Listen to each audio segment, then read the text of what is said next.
Kapag may itinanim, may aanihin.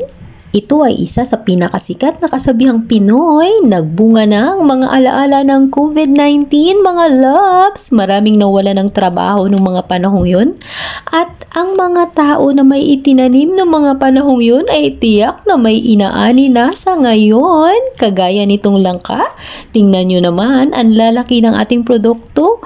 Medyo nasira na nga lang yung konting part. Dahil hindi natin napansin agad na hinug na pala ang mga ito, pero ayos pa rin.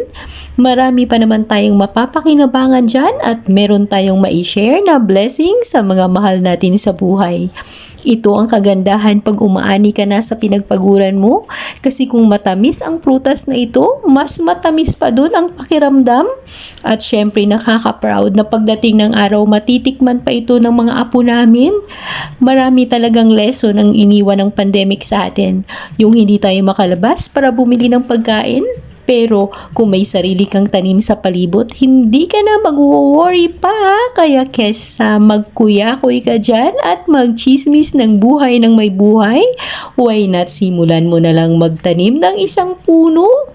Kahit isang puno lang, nakatulong ka na sa palibot mo, may karapatan ka pang gamitin ang salitang pag may itinanim, may aanihin. Ang tamis, 'di ba? God bless everyone.